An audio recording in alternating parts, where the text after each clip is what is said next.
Is it just me, or is it getting really hard to decipher like reality from deep fakes and AI generated content? I mean, just the other day, I suffer from tinnitus, and I saw this ad with Brad Pitt that was talking about this miracle nasal thing that killed the ringing in your ears. I'm like, holy cow, this is so awesome. And before I could push the buy button, I was like, wait a minute. And I went and did some research and all this stuff. And then I dug more and went into Reddit and all these other things. And I had to spend 15 minutes to find out it was all a hoax. Is AI creating a space where we're not going to be able to trust our own eyes? Or are there ways for us to be able to leverage AI to keep us in the know of reality? Today, that's what we're going to dive into. And I've got Pat from Seekr.com to talk about this. This is all they do, is creating an ethical stream of information using AI. Let's join the conversation. Welcome to the Buzzworthy Marketing Show.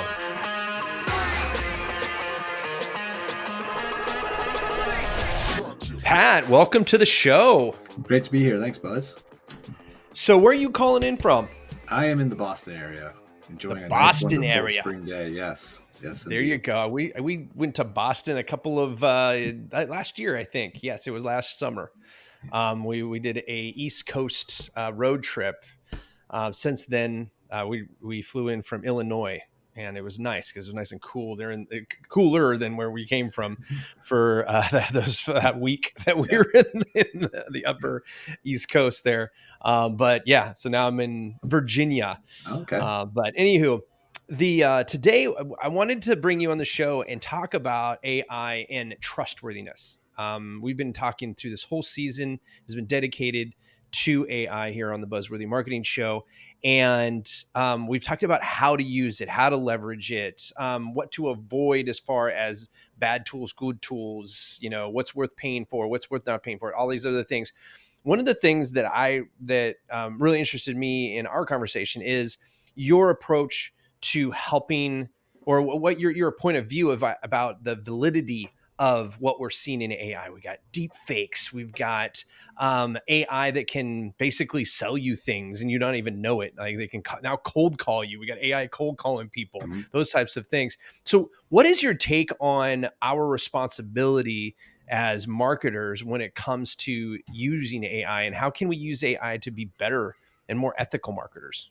Yeah, I mean, I think it's a great question. Really, it starts from kind of the mission, and we have here at Seekr is to really to first and foremost inform and not influence. We're all as consumers, as professionals, just overwhelmed with information, and AI is only proliferating that. I mean, I think we all see the benefits and the possibilities, the power and potential of AI, but it definitely needs to be used intelligently, responsibly, and ethically. A lot of what a lot of offerings have out there right now is basically data that is sourced and trained on what is most popular, or is what is most available. I think for how I think about AI is, let's focus more on what's most verified, what's most credible, what is most reliable. A lot of the large AI offerings, the technologies that are out there right now, I mean, they're sourcing on the most popular data. You have no idea where they're getting it from, how they verified it, how models that are analyzing it and generating content,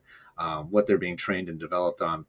So really, it's important to kind of have principles and standards to guide, where you get your sources of information, kind of how decisions are being made, and then ultimately what answers and insights are being generated from, the technology. Yeah, I think that a lot of people are already skeptical, right? Mm-hmm. And I think that it's just a matter of time where we're going to have the blue check of AI output. Yeah. Right? So it's like a verified, like, hey, this has been verified by blah, blah, blah, blah. And here's all the sources that it used to find it, dot, dot, dot. Like, I think that because AI can be a huge leveraging tool Yes. in research, right? Yes. It can chew on data faster than we can, even fathom it. I mean, we can talk about the numbers, but we can't understand how much data can be consumed and then analyzed and then spat responses back out. I mean, it happens in front of our eyes when we use stuff like Yeah, the ChatGPT. power and the magnitude is just infinite. That said, I mean, you said it, like, kind of having an idea to verify that idea of that check mark. Very much how I think about AI and a lot of what we're doing at Seekr is this idea of our largest sources of information and news, should be rated. Rating systems are pervasive in all walks of life, be it, how we look to where to eat, where to shop, where to travel, what to buy. But our largest source of information tend to not have a rating system. And I believe, and we believe, that by having ratings to kind of guide and evaluate the content that we're being delivered, that enables much greater critical thinking. It enables much greater transparency. And with transparency, there's much greater trust in the information we consume, the decisions we make, so on and so forth. So how is it that, how can we then rely on AI to police AI as far as its authenticity? How does that work? Yeah, I think,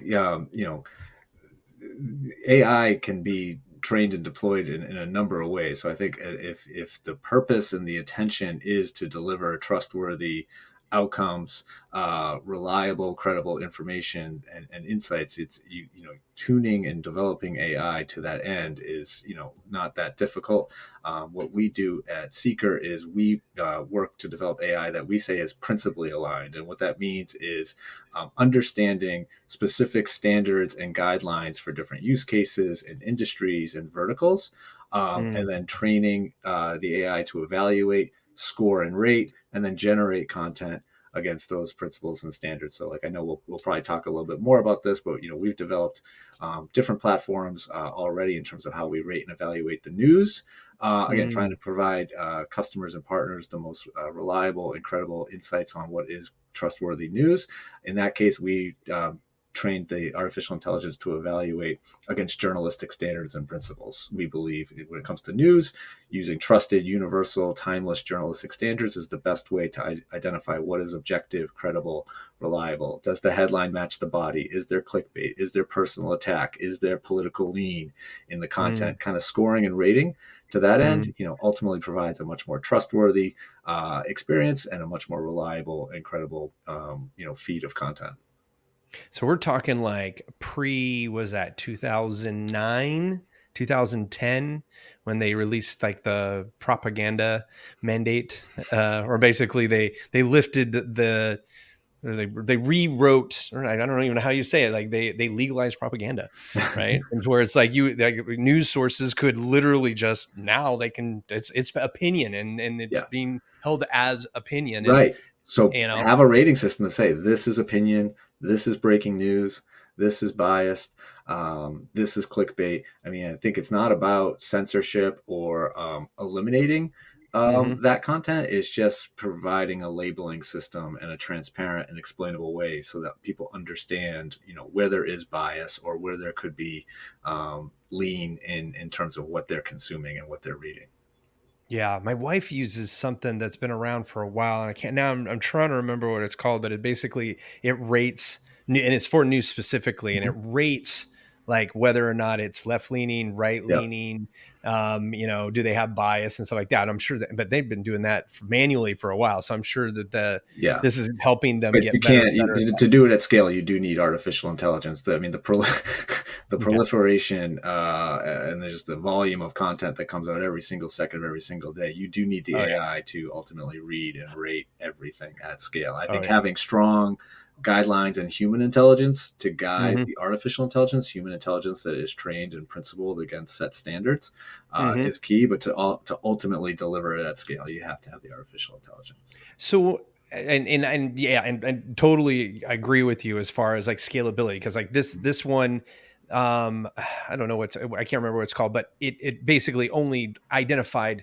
the networks and or sources, so the newspapers, the networks, the radio stations, stuff like that. And so it's like overall their news Overall, is this way, their opinion pieces are this way, right. or editorials are this way, dot dot dot, right? Yeah. Right. And then you're saying it's like it can be basically article by article, Yes. news piece by news piece, Article by article, episode advertisement by by advertisement. Can you? absolutely all of it. Yeah, I think everything needs to be evaluated on its own merit. Not not everything from one publisher is good or bad or left Hmm. or right.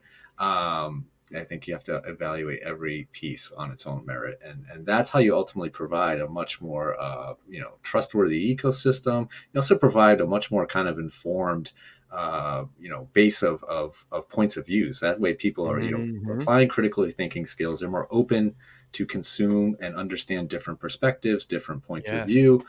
They're Hmm. not just that a lot of where we've gotten to a very polarized, fragmented, misinformed kind of Echo echo chambers. chamber is because we just ascribe something from this is always good, something from that is always bad, and I will only consume something from this, not that. Right. Yeah. Because they're basically they're branding and they're branding their ideologies at Mm. the front end, and therefore whatever they say. Yeah, I have in-laws that only listen to, or watch one type of news channel, and every We all time do. they post something on social media, they're like, "Yeah, they've been watching the news too long. Their news too long." Yeah, yeah, yeah, exactly. So when it comes to advertising, do you think we're going to get into a space where, I mean, how is it? Because I mean, advertising is sensationalism. I can't even say that word, Mm. but it's Sensationalized. yeah, there you go, sensationalized. Their opinions, right? We're the best. We're the number one. We're the, and really, I mean, statistically, you can. That's the thing about stats, right? You can there's lies, damn lies, and statistics, right? And so you can make any statistic say whatever you want, and marketers use that. Have been using that for centuries. To basically, put forward their message and their brand that they're advertising as the best, and Mhm. depends on how it is. So, how are we going to utilize, or how can AI be utilized to not, Yeah, like, I don't know, like, I mean, you could kill sit there and say, kill the yeah, soul and the there's creativity. a lot of fluff there, but I mean, it's all fluff. So how do you grade Well, that? I know we have a time limit on this podcast, so I guess we'll have to schedule a follow up. But just by way of background, the genesis of my career was in the advertising world. I spent 12 years at large advertising agencies, and then the last 10 or so years leading a host of marketing functions at notable major brands like Bose and CVS Health. Hmm. So, kind of to answer that statement you made, I would say a few things. So, one, there is the where do we run our ads, where do we invest our media buys, and that's very Hmm. much where what we're developing with artificial intelligence and really understanding the credibility and reliability against set standards at Mm. scale can really come in. So working with our advertising partners, be it agencies, brands, ad tech companies, to kind of hone in and have precise dials and signals that based against set advertiser standards, this is the most Mm. suitable, reliable content that you can grow your reach responsibly and confidently against in a way Mm. that aligns with your values and your objectives. So there's the where to invest and where to run the ads. And then in terms of the messaging of the ads itself, I think a lot of what we can do, or certainly we do at Seekr, which I'm happy to talk more about, but for anybody is like, training and deploying AI to identify, the best messaging, the best copy, but applying it to principles and standards to be compliant and adherent to principles and standards. So if you are a healthcare company looking to advertise, you need to be very compliant with healthcare standards and principles, Mm. and kind of like, certainly for me, I worked at a healthcare company in CVS Health. I've worked at big agencies and big brands like, legal. Nothing goes out the door without legal sign off. Right. So even though yes, there is a lot of creativity, and you might call it fluff, those those messages still have to cross the legal review board, so to Right. speak. So you can work with AI to analyze and kind of save a lot of time to make sure, like, look, these following messages are compliant and adhere to the following legal standards, and then that gives you a tighter box of where to be, as creative, persuasive, as you can with your story and your messages. So I'm hearing something really interesting, and I think that it's really important to point it out, is that we can train even something like ChatGPT or Claude our ethics and our guidelines of what it can and can't say. And now with the advent of like being able to create your own GPTs for free, you can basically customize AI in. I mean, I just made a GPT the other day, and I think it took us maybe 20 minutes to basically train it in what we wanted it to do. and make sure that it did it every time. Right. That was with testing. Right. And it used to be like you programming, that kind of thing Mhm. would take, hundreds of hours. Right. Mhm. And now we have these tools that we can literally do what Pat just said, which Mhm. is, put your code of ethics in there, put your, all of your guidelines, your legal guidelines, the things Mhm. you can actually tell it what it can't say, what words are forbidden to be put in any copy, especially if you're doing long form copy like email marketing, or maybe you're doing a magazine advertorial or anything like that. So, um, I think that that's really important to point out, that you can do this type of thing on your own. It's just you need to preempt your bot to act the way you want it to. And I Yeah. think you kind of lent to that earlier, in that, there's human intelligence and there's artificial intelligence, and the Yes. artificial intelligence only knows what the humans can tell it. Right, and that's where really principally aligned models and technology really comes in. So I won't speak about some of the other firms you spoke about. I will just say the PT stands for pre-trained. So it's a little difficult to say that you can do a lot of training, because I think a lot of the stuff is already pre-trained on your behalf. But yes, coming up Sure. and informing the technology to be applied against principles and standards, and then training it in a way so that everything it is finding, scoring, rating, and then generating is Mm. compliant and adherent with those principles and standards. So whether it's legal review against certain laws and requirements, healthcare standards, financial regulation, regulation, insurance standards, the list goes on and on. Oh yeah, consultants, I mean, Yeah. have to worry about that, because if you overpromise, Hmm. or you promise the wrong Yeah. types of things, Yeah. and you allow AI, and you don't check AI. I mean, you got to check it. Like, even says it in there, like, hey, this information, you should check it, Yeah. because there is a thing called AI. Oh, I just lost the word. Uh, Not hallucination, Oh yeah. right? Yeah.